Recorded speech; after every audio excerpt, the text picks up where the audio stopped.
Hello दोस्तों, आप सभी का हमारे चैनल जीके वर्ल्ड एकेडमी में हार्दिक स्वागत है। दोस्तों, हम पढ़ रहे थे ईंधन खनिज, जिन्हें हम ऊर्जा खनिज के नाम से भी जानते हैं, जिसमें हमने ईंधन खनिज के अंतर्गत हमने कल कोयला कंप्लीट कर लिया है। काफ़ी डिस्कशन हुआ है। जिन साथियों ने नहीं देखा है तो वो डिस्क्रिप्शन बॉक्स में लिंक रहेगी, वहां से देख सकते हैं। आज हम ईंधन खनिज के अंतर्गत पढ़ेंगे पेट्रोलियम संसाधन। दोस्तों, पेट्रोलियम जो है वो आपका दो शब्दों से मिलकर बना है, जैसे पेट्रो और ओलियम। पेट्रो का अर्थ होता है आपका रॉक और ओलियम शब्द का अर्थ होता है ऑयल। दोस्तों, पेट्रोलियम जो है आपका हाइड्रोकार्बन यौगिक का मिश्रण है। इसमें हाइड्रोकार्बन की मात्रा आपकी 70% हाइड्रोकार्बन की मात्रा और 30% जो है वो आपका प्राकृतिक गैस का मिश्रण होता है। दोस्तों, जहां भी पेट्रोलियम की ड्रिलिंग होती है उसमें ये जैसे आपके 5 स्तर दिखाए गए यहाँ, जब भी ड्रिलिंग होती है तो सबसे पहले आपका जो स्तर होता है वो गैस का होता है। उसके बाद पेट्रोल, फिर डीजल, फिर कैरोसिन। उसके बाद जो सबसे निचला स्तर होता है वो गहरा काला जो द्रव लिक्विड होता है, उसे जिसे हम आपका कंपाउंड के नाम से, जो कोलतार होता है उसके नाम से भी जानते हैं, जो सबसे पहले आपका गैस को कंप्रेस कर लिया जाता है। उसी से आपकी सीएनजी और एलपीजी गैसों को बाद में फिर रिफाइनरी द्वारा अलग कर लिया जाता है। उसके बाद आपका जो स्तर सबसे होता है टॉप गैस के बाद, वो पेट्रोलियम का होता है। उसके बाद आपका डीजल है, डीजल के बाद कैरोसिन, जिसे मिट्टी का तेल भी कहते हैं कॉमन में, और ये गहरा जो काला लिक्विड होता है जिसे कोलता, जैसे आपका रोड बनाने में यूज होता है, और आपका मोम कॉस्मेटिक में भी, और लुब्रिकेंट जो आपके आते हैं जितने भी स्किन पे लगाने के लिए लुब्रिकेंट, उसमें भी पेट्रोलियम का यूज होता है। पेंट बनाने में भी और कृत्रिम रबड़ बनाने में भी पेट्रोलियम का प्रयोग किया जाता है। दोस्तों, जो पेट्रोलियम है, सबसे अधिक पेट्रोलियम आपका 2 क्षेत्र हैं, जैसे यहाँ देखते हैं पहले। उसके बाद हम राज्यों को अलग अलग विस्तार से पढ़ेंगे। पहले हम 2 क्षेत्र, जैसे आपका अपतटीय क्षेत्र और अभितटीय क्षेत्र। अपतटीय क्षेत्र को इंग्लिश में कहते हैं ऑफशोर और अभितटीय क्षेत्र को कहते हैं ऑनशोर। तो सबसे अधिक जो पेट्रोलियम है वो आपका ऑफशोर से प्राप्त होता है। जैसे ऑफशोर के अंतर्गत अपतटीय क्षेत्र जिसे कहते हैं, उसके अंतर्गत 2 क्षेत्र हैं, जैसे पश्चिमी अपतटीय क्षेत्र और पूर्वी अपतटीय क्षेत्र। पश्चिमी अपतटीय क्षेत्र, जैसे ये आपका, ये इधर जो ऐसे मैप में देखें तो ये आपका जो है अरब सागर है। ये अरब सागर यहाँ मेंशन किया गया है, तो अरब सागर ये आपका मैप में देखें तो ये आपका पश्चिमी तट है। तो पश्चिमी तट जो आपका अरब सागर की तरफ है, इसमें अरब सागर के अंतर्गत आपके अपतटीय क्षेत्र में 2 क्षेत्र आते हैं, जैसे आपका मुंबई हाई और बसीन। ये 2 क्षेत्र आपके अरब सागर के अंतर्गत, जो कि आपके अपतटीय क्षेत्र हैं, ये आपको आपके पश्चिमी अपतटीय क्षेत्र कहे जाते हैं। उसके बाद इधर आपका बंगाल की खाड़ी है ये, और ये आपका पूर्वी तट होता है। जैसे ये पश्चिमी तट है तो ये आपका पूर्वी तट है। तो पूर्वी तट के अंतर्गत आपका एक, जैसे बंगाल की खाड़ी के अंतर्गत ये एक आता है, जो यहाँ पे आपका गोदावरी और जो कृष्णा का ये डेल्टा, यहाँ पे मुहाना वाला क्षेत्र जो है, उसे यहीं पे एक है आपका अपतटीय क्षेत्र, जिसे पूर्वी अपतटीय क्षेत्र के नाम से जाना जाता है, जिसका नाम है रावा अपतटीय क्षेत्र, जो आपका पूर्वी अपतटीय क्षेत्र के अंतर्गत आता है। दोस्तों, ये अपतटीय क्षेत्र मतलब ऑफशोर के अंतर्गत पश्चिमी अपतटीय क्षेत्र और पूर्वी अपतटीय क्षेत्र, ये 2 क्षेत्र आते हैं। और ये अपतटीय क्षेत्र पे जो अधिकार होता है वो केंद्र सरकार से, मतलब जो यहाँ से आपका पश्चिमी तट, जो आपका मुंबई हाई, बसीन और यहाँ पे आपका रावा अपतटीय क्षेत्र, यहाँ से जितना भी पेट्रोलियम प्राप्त होगा वो उस पे अधिकार आपका केंद्र सरकार का होगा। और जो ऑन सोर्स मतलब जो मैप के अंदर आपके राज्य से प्राप्त होगा, उस पे राज्य सरकार का अधिकार होगा। पेट्रोलियम जो भी राज्य से प्राप्त होगा, जैसे आपका इधर गुजरात है, राजस्थान है और इधर आपका असम, जो इन राज्यों से पेट्रोल प्राप्त होगा उस पे राज्य सरकार का अधिकार होता है।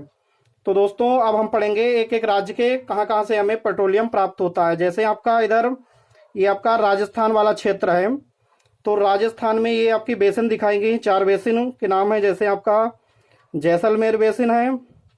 उसके बाद आपका बीकानेर के अंतर्गत आपका नागौर बेसिन, और बाड़मेर के अंतर्गत सैनचोर बेसिन, और आपका बिंद बेसिन। ये 4 बेसिन हैं। इन 4 बेसिनों के अंतर्गत आपके राजस्थान के कुल जो हैं वो 14 जिले आते हैं। वो जैसे उनको यहाँ पे हमने सब 14 मेंशन नहीं किया गया है दोस्तों। उनके नाम जैसे हम बोल देते हैं आपको, बाड़मेर है, जैसलमेर, बीकानेर, गंगानगर, हनुमानगढ़, जालौर, जोधपुर, कोटा, झालावाड़, बारा, बूंदी, भीलवाड़ा, चुरू और चित्तौड़गढ़। ये आपके कुल जो हैं राजस्थान, इन 4 बेसिन, जैसे आपकी जैसलमेर बेसिन, बीकानेर के अंतर्गत नागौर बेसिन और बाड़मेर के अंतर्गत आपके सेंचोर बेसिन और बिंद बेसिन, ये चारों बेसिन जो हैं आपके, इनके अंतर्गत कुल 14 जिले आते हैं जिनको अभी हमने बताया दोस्तों। और बाड़मेर के अंतर्गत राजस्थान विशेष में देखें तो आपके बाड़मेर के अंतर्गत आपके 3 क्षेत्र आते हैं, जैसे आपका मंगला क्षेत्र, भाग्यम क्षेत्र और ऐश्वर्या। इसमें आपका मंगला क्षेत्र से सबसे अधिक पेट्रोलियम प्राप्त होता है। अगर राजस्थान विशेष राज्य में देखें तो आपका बाड़मेर जिला है, इसके अंतर्गत आपका जो मंगला क्षेत्र है इससे सबसे अधिक पेट्रोलियम प्राप्त होता है दोस्तों। उसके बाद इधर आपका असम दिया गया है। असम में आपका जैसे डिगबोई, नाहरकटिया, हुग्रीजन और मोरान, ये 4 क्षेत्र जो हैं वो आपके इधर ब्रह्मपुत्र की घाटी में, यहाँ पे आपकी जो ब्रह्मपुत्र नदी है तो उसी की ये जो घाटी है, जैसे ब्रह्मपुत्र घाटी के नाम से जाना जाता है, उसे उसके अंतर्गत आपके 4 क्षेत्र आते हैं, जैसे डिगबोई, नाहरकटिया और हुग्रीजन और मोरान। कई बार इनको संयुक्त में भी हुग्रीजन मोरान भी बोल देते हैं। तो ये 4 जो क्षेत्र हैं वो आपके असम घाटी के अंतर्गत आते हैं। और यहीं आपके असम में ही 3 और क्षेत्र हैं जो आपके सुरमा घाटी, जैसे आपके यहाँ पे जो ब्रह्मपुत्र है वो सदिया से लेके, यहाँ सदिया से लेके धुबरी पट्टी तक एक रेम्प घाटी में ब्रह्मपुत्र नदी बहती है, उसी घाटी को हम सुरमा घाटी के नाम से जानते हैं। उसके अंतर्गत आपके 3 क्षेत्र हैं, यहाँ मेंशन किया गया है मैप में, जैसे आपका पथरिया, बदरपुर और मसीम। ये 3 क्षेत्र जो हैं वो आपके पेट्रोलियम क्षेत्र, वो आपके सुरमा घाटी के अंतर्गत आते हैं। इधर आपके 4 जो मेंशन किया गया है ये ब्रह्मपुत्र घाटी के, जैसे डिगबोई, नाहरकटिया, हुग्रीजन और मोरान, ये ब्रह्मपुत्र घाटी के अंतर्गत आते हैं। और ये आपके 3 पथरिया, बदरपुर और मसीम, ये आपके 3 क्षेत्र जो हैं वो सुरमा घाटी। कई बार दोस्तों जब क्वेश्चन की प्रकृति को जो थोड़ा टफ करना होता है तो आपके क्षेत्र विशेष से भी पूछ लिए जाते हैं, जैसे आपके 3 इधर से दे दिया, डिगबोई, नाहरकटिया, हुग्रीजन और मसीम पूछ लिया गया कि कौन सा ब्रह्मपुत्र नदी घाटी के अंतर्गत पेट्रोलियम क्षेत्र नहीं है, तो आपका मसीम नहीं हो जाए। मसीम आपका सुरमा घाटी के अंतर्गत, असम में ही है लेकिन आपका सुरमा घाटी के अंतर्गत है, और ये आपके ब्रह्मपुत्र घाटी के अंतर्गत हैं। दोस्तों उम्मीद है आपको असम के जो पेट्रोलियम क्षेत्र हैं वो आपको समझ में आए होंगे। उसके बाद हम पढ़ते हैं गुजरात। यहाँ पे आपके गुजरात के जो हैं 5 क्षेत्र, जैसे यहाँ पे आपकी कच्छ खाड़ी है, और ये आपकी जो डट दिखाया गया है ये आपकी खंभात खाड़ी। गुजरात में आपके 5 क्षेत्र, जैसे अंकलेश्वर, कलोल, साणंद और लुनेज क्षेत्र और खंभात, ये 5 क्षेत्र हैं। अंकलेश्वर, कलोल, साणंद, लुनेज क्षेत्र और खंभात, ये आपके 5 क्षेत्र जो हैं वो गुजरात के अंतर्गत आते हैं। उसमें भी सबसे ज़्यादा यहाँ स्टार लगा है तो अंकलेश्वर से, जितना भी गुजरात में पेट्रोलियम प्राप्त होता है उसमें से सबसे ज़्यादा आपका अंकलेश्वर से प्राप्त होता है। गुजरात के अंतर्गत अंकलेश्वर से सबसे ज़्यादा, और यहाँ आपके राजस्थान के अंतर्गत आपके बाड़मारा जो बाड़मेर जिला है उसके मंगला क्षेत्र से प्राप्त होता है। उसके बाद दोस्तों इधर कुछ आंकड़े जैसे दिए गए हैं, इससे कुछ डाटा पूछा जाता है कि सबसे पहला जो है पुराना या सबसे पहला तेल कुआं जो है वो आपका माकूम क्षेत्र के अंतर्गत डिगबोई, ये स्थान का जैसे आपका है, और जो माकूम क्षेत्र है वो एक बड़ा क्षेत्र के अंतर्गत, ये डिगबोई जो है वो माकूम क्षेत्र के अंतर्गत आता है। तो कई बार क्या हो जाता है कि क्वेश्चन पूछा गया तो डिगबोई और माकूम दोनों क्षेत्र दिए रहते हैं, तो आपको माकूम करना है। पहला जो तेल का कुआं है वो आपका माकूम क्षेत्र में 1866 में लगाया गया। अगर माकूम क्षेत्र नहीं दिया गया है तो आपका डिगबोई पहला होगा, पहला कुआं डिगबोई में। और अगर माकूम दिया है तो आपका पहले माकूम, जो कि असम में ये वो भी आता है, लेकिन वो एक क्षेत्र है, वो बड़ा क्षेत्र है, उसके अंतर्गत ये डिगबोई आता है। तो कई बार माकूम ना जब दिया हो तो आपका डिगबोई होगा पहला या सबसे पुराना कुआं। तो तेल आपका पेट्रोलियम जो है वो यहीं से सबसे पहले खोजा गया है आपका 1866 में। ना केवल आपका भारत का बल्कि एशिया का सबसे पहला जो तेल का कुआं है वो आपका यहीं डिगबोई असम में ही है। और यहीं पहली रिफाइनरी की भी शुरुआत आपकी 1901 में हुई है। उसके बाद दोस्तों इधर आ जाता है, ये आपका एशिया का सबसे पहला है। और आपका अगर दुनिया में देखें तो आपका जो है ग्वादर क्षेत्र सबसे बड़ा कच्चे तेल का भंडार था। अब दोस्तों नहीं है, क्योंकि ये आपका जो ग्वादर क्षेत्र है वो सऊदी अरब के अंतर्गत आता है। इसकी खोज 1948 में हुई थी और यहाँ से उत्पादन जो है आपका स्टार्ट वो 1951 से, क्योंकि आपका ये भंडारण में पहले था। अब आपका यहाँ आंकड़ों में दिखाया गया है कि आपका जो भंडारण में है अब पहले नंबर पे आपका वेनेजुएला हो गया है, क्योंकि पहले नंबर पे जब ये ड्रिलिंग हुई थी तो ये आपका सऊदी अरब था। अब आपका पहले नंबर पे ये नए आंकड़े दिए गए हैं तो भंडारण में वेनेजुएला हो गया है।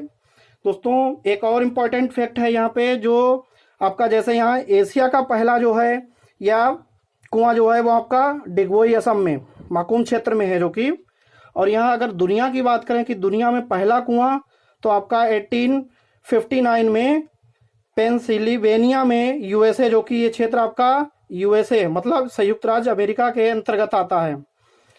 यहाँ दुनिया का अगर कुआं पूछा जाएगा तो पेंसिल्वेनिया यूएसए में है। और अगर आपका एशिया की बात की जाएगी तो आपका इधर डिगबोई असम के अंतर्गत आएगा। उसके बाद यहाँ कुछ दोस्तों आंकड़े दिए गए हैं, जैसे आपका देश में अगर उत्पादन सबसे पहले नंबर पे है आपका यूएसए संयुक्त राज्य अमेरिका है, दूसरे नंबर पे आपका सऊदी अरब है और तीसरे नंबर पे रूस है। दोस्तों भंडारण की अगर बात कहें तो आपका वेनेजुएला जो है वो आपका पहले नंबर पे है, सऊदी अरब दूसरे नंबर पे है और भंडारण में तीसरे नंबर पे कनाडा है। दोस्तों दोनों में यहाँ सऊदी अरब कॉमन है। यहाँ देखिए दूसरे नंबर पे उत्पादन में भी दूसरे नंबर पे सऊदी अरब और भंडारण में भी, तो ये दोनों में सऊदी अरब दूसरे नंबर पे है। उसके बाद यहाँ आपका देखते हैं उत्पादन राज्य में, तो राज्य में पहले भी यहाँ डिस्कशन कर चुके हैं कि जो आपका पेट्रोलियम है वो ऑफशोर से सबसे अधिक, अगर ऑफशोर से सबसे अधिक मात्रा में प्राप्त होता है अगर राज्य के तौर पे देखें तो आपका राजस्थान से। और राजस्थान में भी आपका यहाँ दिखाया गया था कि जो मंगला क्षेत्र है जो आपका बाड़मेर जिला के अंतर्गत आता है, यहाँ से सबसे अधिक मात्रा में प्राप्त होता है। उसके बाद गुजरात में आपका अंकलेश्वर यहाँ से प्राप्त होता है। असम में आपका जो है वो डिगबोई पहले नंबर पे है और नाहरकटिया आपका दूसरे नंबर पे है। तो उत्पादन में आपका आप तटीय के बाद जो राज्य में है तो राजस्थान पहले नंबर पे है, गुजरात दूसरे नंबर पे और असम तीसरे नंबर पे है। भंडारण में वही बात करें तो अब तटीय क्षेत्र ही भंडारण में भी पहले नंबर पे है। उसके बाद जो आपका भंडारण में राज्य की बात करें तो आपका असम जो है वो पहले नंबर पे है, गुजरात दूसरे नंबर पे है और राजस्थान जो है आपका तीसरे नंबर पे है।